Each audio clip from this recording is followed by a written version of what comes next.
Welcome to Breakthrough Barriers with Damali. I'm your host, Damali Peterman. On this podcast, we invite you to share a conflict that you need help navigating, and I, along with a guest co-host, will share what we would do in that situation to help you reach your breakthrough. Welcome to the show.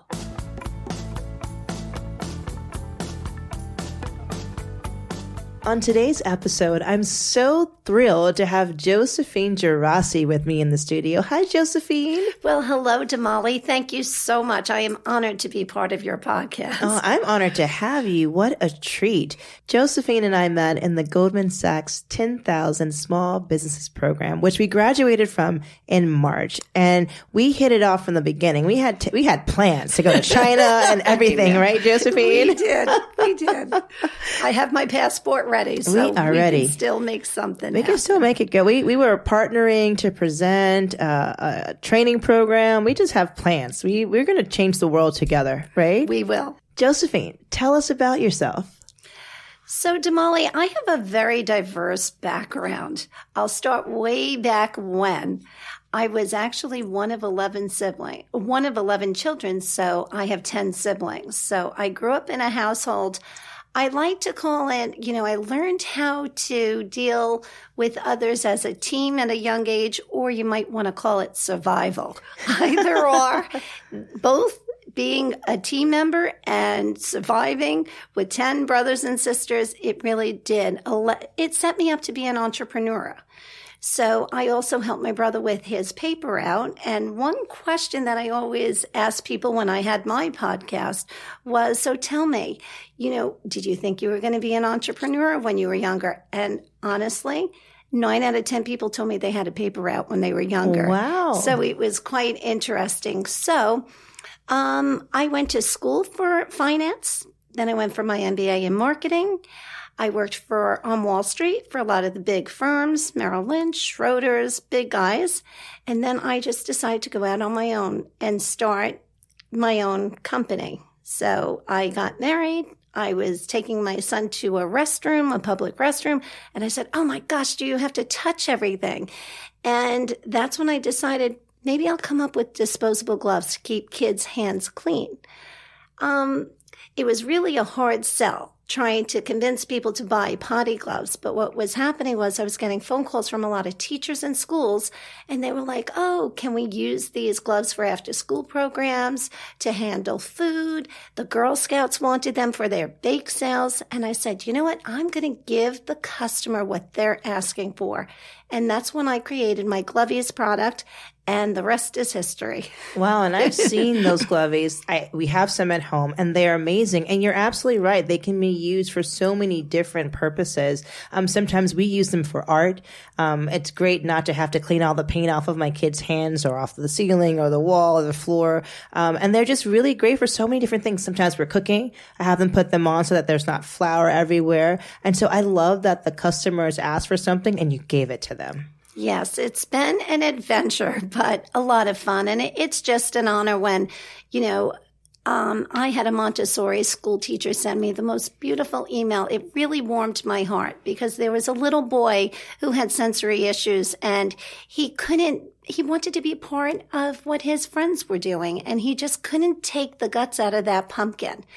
And the teacher found me on Amazon. She purchased the gLovies, and there we are. The little boy was able to be included and not excluded. So it's all good stuff, but I can't wait to share my knowledge with you and your listeners. Absolutely. Well, one, that's a beautiful story, and it just warms my heart that your product allowed a child to do something and to participate in something that he perhaps otherwise would not have been able to. So that's just wonderful. I want to hear more stories like that, Josephine. Okay. That's just wonderful. And for our listeners, before we jump into that, you did have a podcast, and how many podcast episodes did you record? It was almost 200, believe it or not. Wow. It was over a long period of time. It was over 7 years. Mm-hmm. They're still running the shows. It was a radio station out in Tyler, Texas. And the name of the podcast is Paying It Forward with Josephine Geraci, Entrepreneurs Helping Entrepreneurs. I love it. And it was great. Damali, I got to meet such really big people. And it was amazing because I don't know if you're familiar with Kathleen King, but she is a creator of Tate's Cookies. Oh, yeah. And when I interviewed her, she didn't make it really big yet. And she had such an incredible story. So now that she made it really big and sold her company for over $100 million. Wow.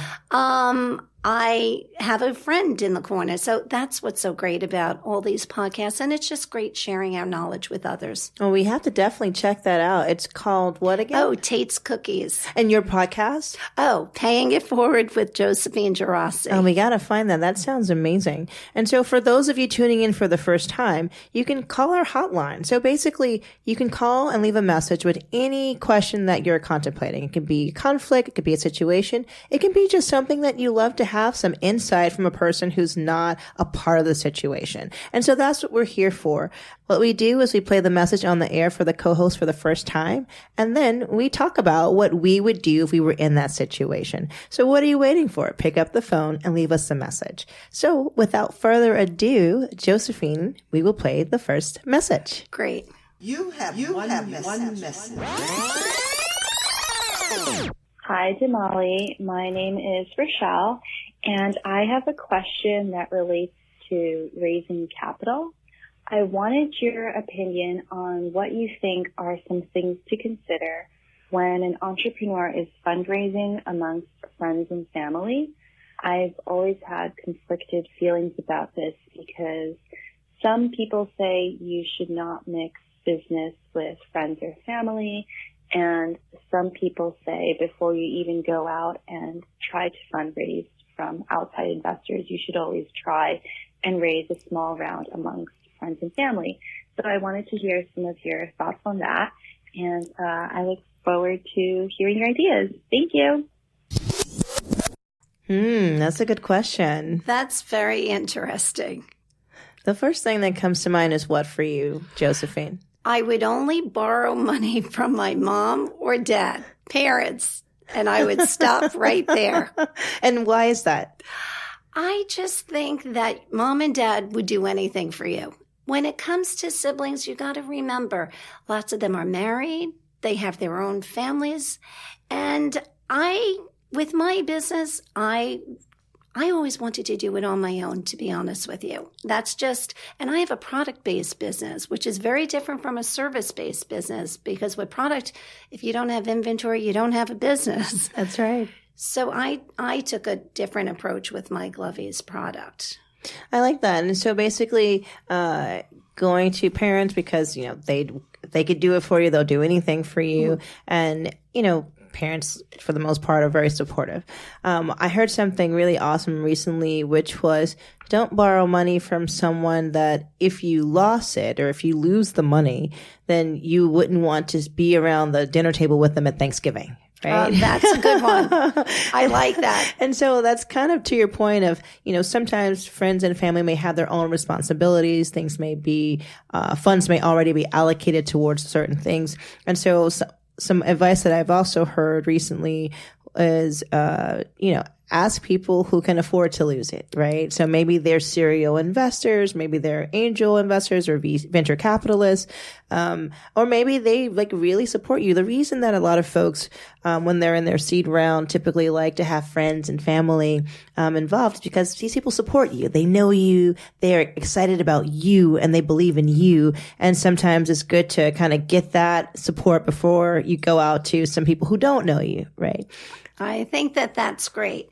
So I took a little different approach. So I knew that I wanted to grow a big business, but I wanted to walk instead of run.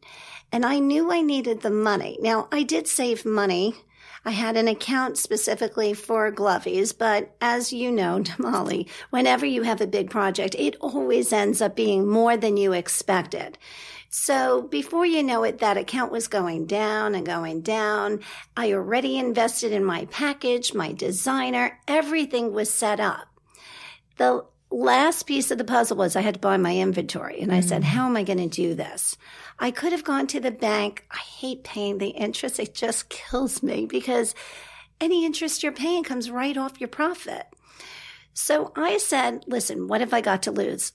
I called my manufacturer, who adored me, and I explained to him, listen, I have all this business experience. I know what I'm doing. You have to trust me. You have to believe in me. Let's start small, but I want to create a partnership with you. And that's what we did. And he believed in me and he said, okay, Josephine, listen, can you come up with 1/3 of the price? I said, yes, I can. He said, okay, give me 1/3 as a down payment. I'll start production. And then when you get the money, you give it to me. And I'll tell you, I paid him back as quickly as I possibly can. I did not spend money on anything else, but it was the best source of capital for my company where he didn't charge me money because he felt that if we created the partnership together, the more product I sold, the more product I was going to need to reorder and purchase from him. And that's how I handled my capital. Well, that's fantastic. So having a partnership with your manufacturer where he provide a certain amount up front, 1/3, and then the rest is pretty much on credit, right? Yeah, that's exactly right. That's phenomenal. So I think that's great advice. If there are other alternatives, other options to partnering with folks or figuring out in lieu of raising capital, what can you do? Can you make a deal with your manufacturer? Can you make a deal with the companies you're providing services to you, if we're talking about services as opposed to products, where maybe they're paying you a portion up front before you actually deliver. So maybe they're locking in your dates or what have you. That's a great idea. I like thinking outside the box, Josephine. Yeah. One other thing that I really think is so important is always try to get capital before you need it. Always. Like I sell a lot of my product on Amazon. And if you sell a certain amount of money on Amazon, they actually provide you the opportunity to take out a low interest loan with them.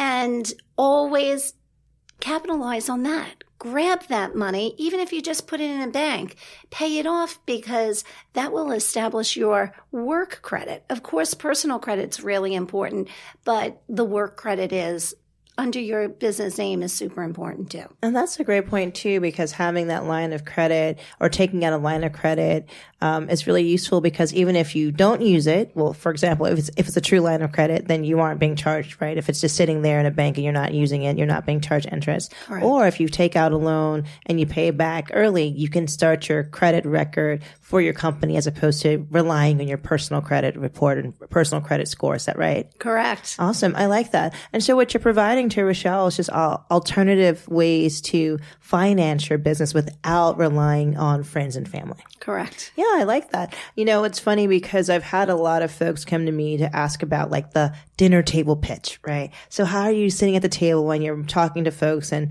maybe you're in the kitchen and you're saying, oh, I have this great idea. This is what I want to do with it. And some things that I've heard work include telling people what problem you're trying to solve and what need you're trying to address and why you are uniquely qualified to do it. And sometimes that's tough if it's in a different industry. I mean, you said that you came from marketing and then you had this great idea that arose from a need that you had when you had your children. Like, what are we going to do? Bathrooms are disgusting. I don't want to touch anything. What should we do? And there was really nothing on the market. And so you created it. And it's kind of funny, Damali, when I meet other moms on the streets or wherever at events I go to, everybody always says, why didn't I think of it? It's a great idea. Because like you said, the best products that are out there are ones that have a solution to a problem. But with gLovies, I like to say there are multiple solutions to the problem. It's so true. And I mean, every time I go into a bathroom with my kids, the first thing I say is, don't touch anything. Don't touch anything. And so I really think that all bathrooms should be equipped with gLovies, to be quite honest. That would be amazing. Yeah. Should be like right there next to the toilet paper. And so I think also for you, Rochelle, just some things to think about when fundraising amongst family and friends is whether it's family and friends or people who you don't know, the expectation for any investor is to have a return on their investment. And so they want to know like when they're going to get their money back. And I think sometimes when you're dealing with family and friends, to Josephine's point, is sometimes like they may be lending you money and they may have had that money allocated for something else, but they're taking a chance with you.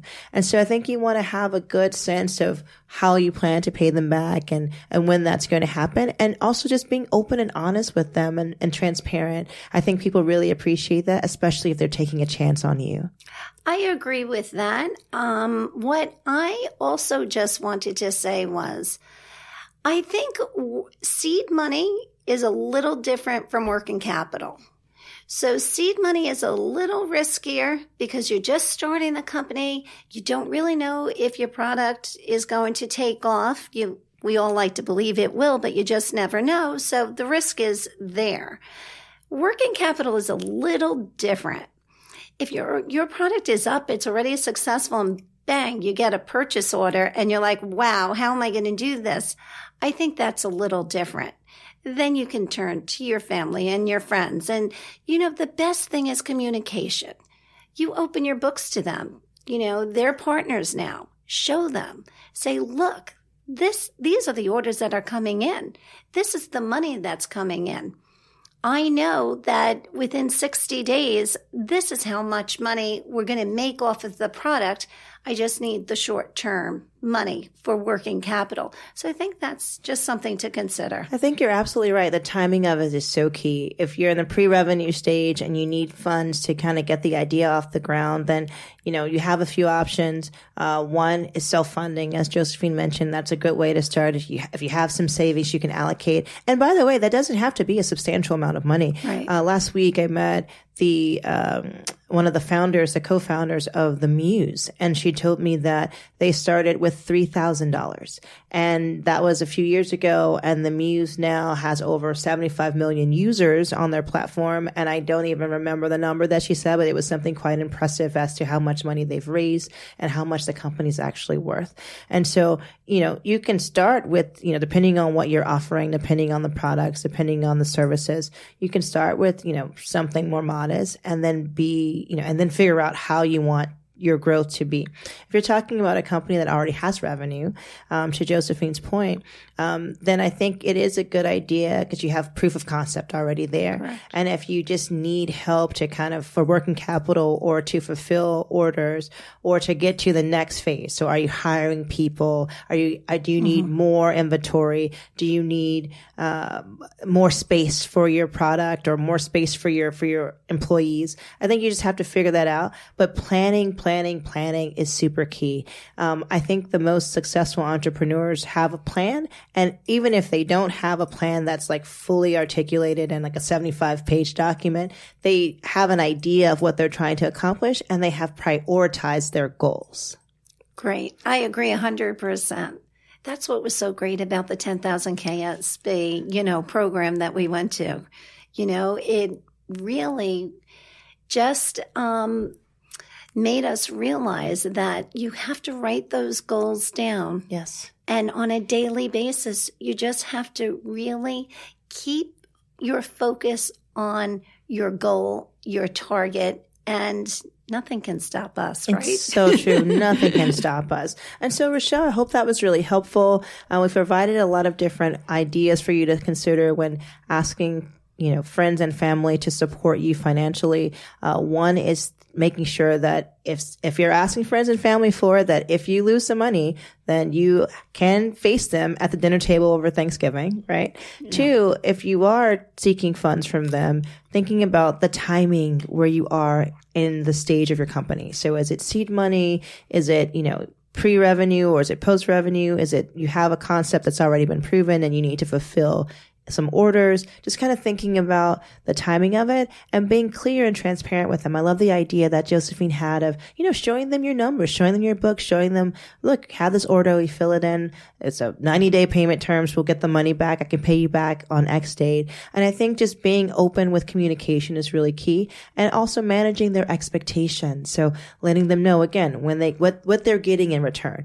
Is it equity? Is it, they're going to be paid within a certain period of time? Just kind of kind of managing their expectations. And then in lieu of that, we also provided some alternatives to getting capital from your friends and family. So getting a short-term loan, self-funding, and perhaps even, which is amazing, Josephine, partnering with your manufacturer or with someone else who can kind of bear some of the burden of the costs to decrease costs for you.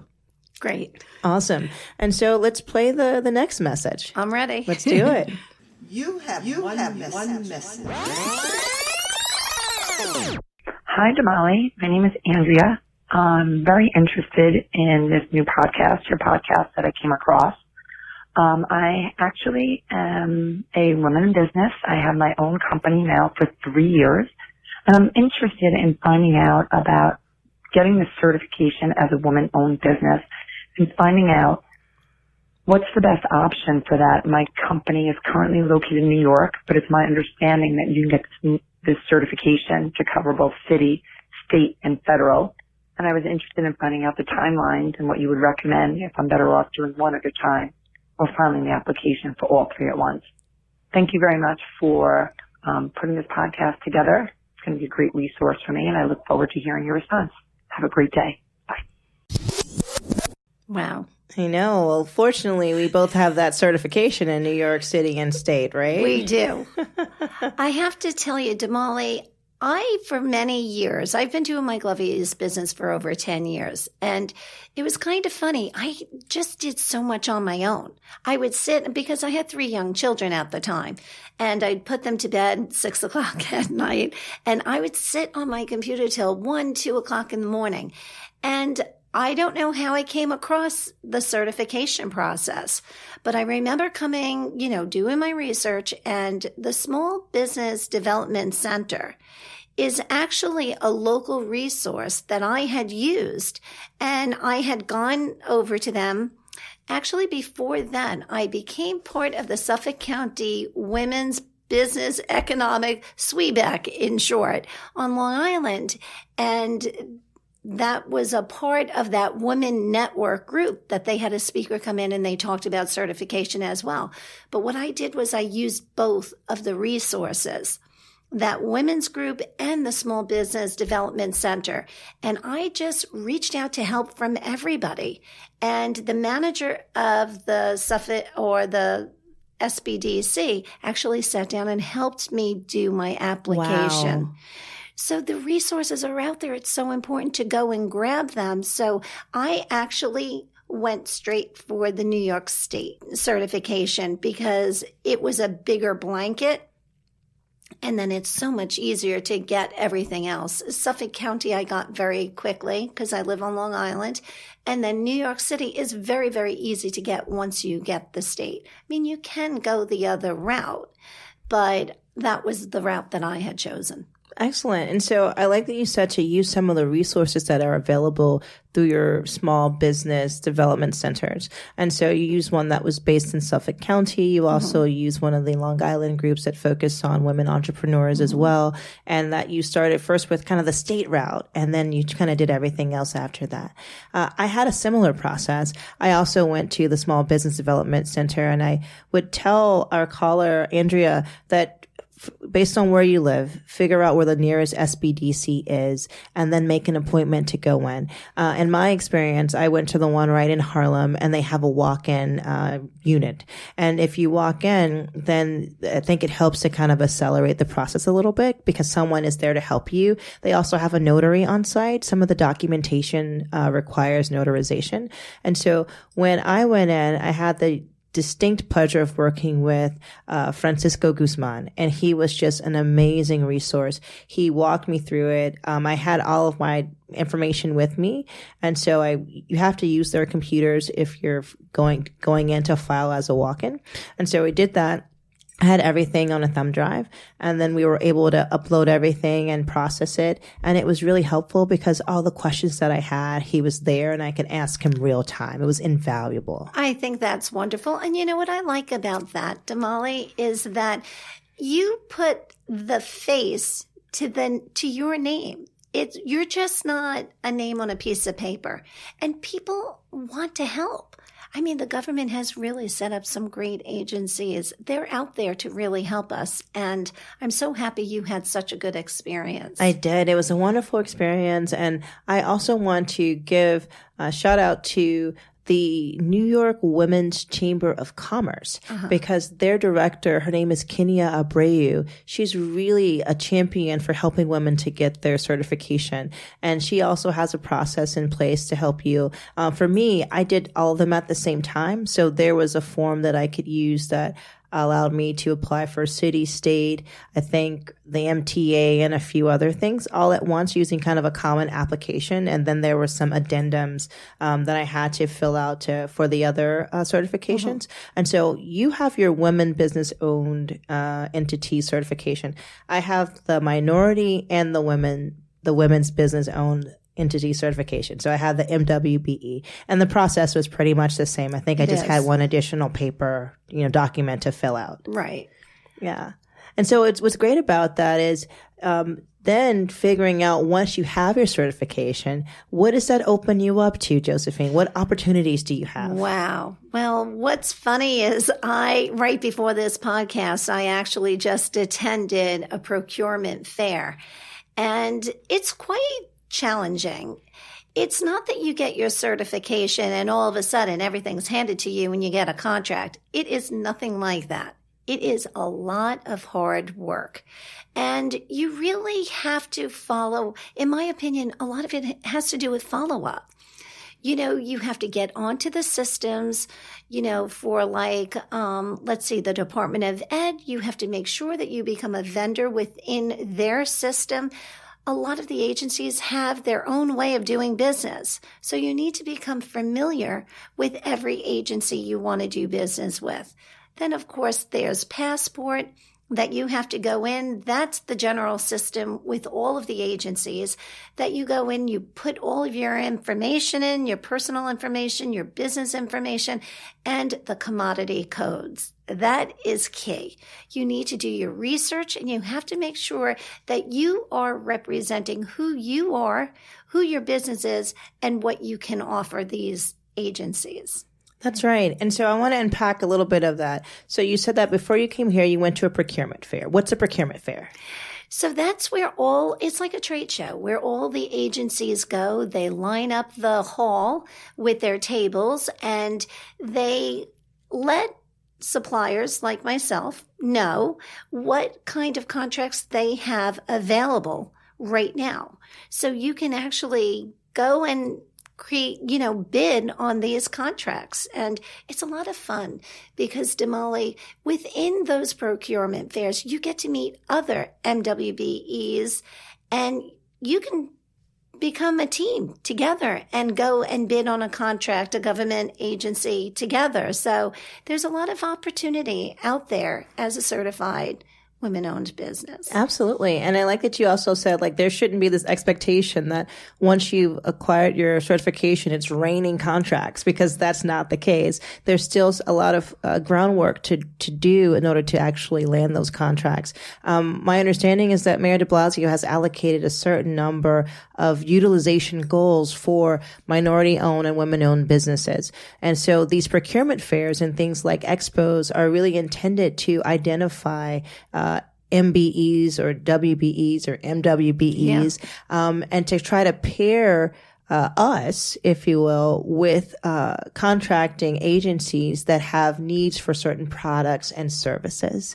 And so when you go to them, to Josephine's point, it's a lot of the footwork is meeting people who are in the procurement department who actually purchase services and products. It's also, meeting other entrepreneurs and teaming up with them. And one of the best things that happened to me earlier this year, after I received my certification, was this particular expo had then divided the groups into different categories. So I think there was one for construction, one for IP, one more product space, and then maybe one that was more media, like marketing, et cetera.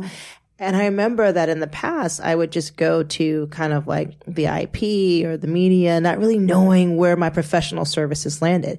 And as I was standing there, a woman came over to me and we started chatting, and she said, "Oh, I'm going to go up to the construction room." And she was in the insurance industry. And I said, "Okay, well, I'm just going to wait here." And she said, "Well, why aren't you going to construction?" And I said, "Because I don't do any construction work." And she said, "But you're a lawyer. There are contracts in construction. Why wouldn't you go up there?"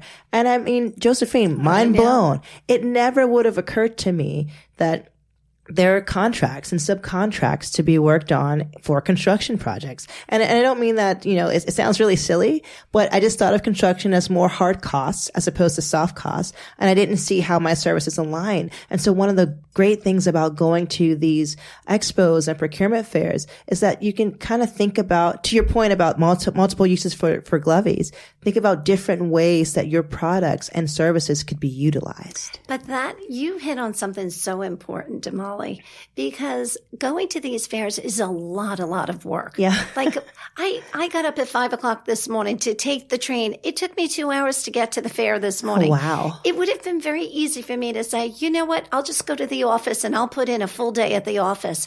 But no, you have to go to these fairs because just like you said, that light bulb goes off. You just never know who you're going to run into and who you could possibly do business with. I mean, today I met an agency and she was like, "We'd love to do work, business with you. Send us your capability statement," which is something that is important to mention too, as certified women-owned businesses. That should be one of the very first things that you do. Just go online, Google what a capability statement is. Click on that little image and you'll get to see right online samples of capability statements. That's super important because once you have that, that's almost like your resume for these procurement fairs. Absolutely. It's like a one-page document saying what you do. It has your codes. It has maybe your EIN number and the last couple of contracts you worked on. And it's a really good way, to your point, to kind of show procurement folks what you can do in a snapshot. And so it's a great idea. I think that's pretty awesome. And so, Andrea, for you, one, clearly we think that it's worthwhile to have the certification. We both have the certification. Two, as an extension of that, it's not as if it's raining contracts. And so when you have access to some of the programs that Josephine mentioned, so Passport, if you want to, we don't know what your service or product is, but if you're eligible to apply to be a vendor for some of the other agencies like the DOE, the MTA is one that comes to mind, and other agencies, then some of them have their own portals where they post contracts. And so if you can kind of get on the listservs, then they'll send you the information for you to they ask for a request for a bid, a request for proposal, a request for information. There are several different acronyms we can give you. But the point is to, one, take the first step of trying to get certified. If you go online and look up MWBE or WBE certification in New York City and New York State, several resources will populate in Google. You can also contact Kenia Abreu at the New York Women's Chamber of Commerce. She has some great PDFs that are already ready to go. You can visit your local Small Business Development Center or the SBDC and talk to some amazing folks there who can help you kind of navigate all of the paperwork that's required. And then you will have access to these cool expos and procurement fairs. And what Josephine is talking about is we receive directly to our inboxes as, WBEs, opportunities to attend these fairs. And so we're getting a lot of information of things that could particularly align with our commodity codes, to Josephine's earlier point. And so hopefully this is very helpful to you. We hope to see you at a procurement or an expo soon. And hopefully you'll call back if you have any further questions. Josephine, thank you so much for joining us today. It's a pleasure to have you in the studio. Oh, you're so welcome, Damali. I love what you're doing with your podcast. You're always out there helping other women, and I admire you so much, and I wish you all the best of luck. Not that you need luck because you're already a huge success, but the fact that you're out there willing to help so many women business owners really warms my heart, and it was a pure pleasure for me to come and help be a part of your show today. You rock. And I hope that our podcast can be as successful as yours. Over 200 episodes. Wow, that's amazing, Josephine. And likewise, I think you're just an amazing force to be reckoned with. And everyone, please get some gLovies. Everyone needs them. It's on Amazon. Check them out. And again, continue to stay tuned to our podcast. Take care. Do you have any barriers that we can help you break through? If so, you can leave a brief message at 646-363-6322 or on our interactive blog at www.breakthroughadr.com. Please follow us on Twitter, Facebook, Instagram, and LinkedIn at the @BreakThroughh, capital A, capital D, capital R. I'm your host, Damali Peterman, and this is Breakthrough Barriers with Damali. Although I am a lawyer, mediator, and an educator, and many of my co-hosts will represent various professions, we want to be clear that we are not providing legal advice, counseling, or suggestions. Our goal is to provide a roadmap for conflict resolution to generate future conflict resolvers. Continue to break through and have a wonderful day.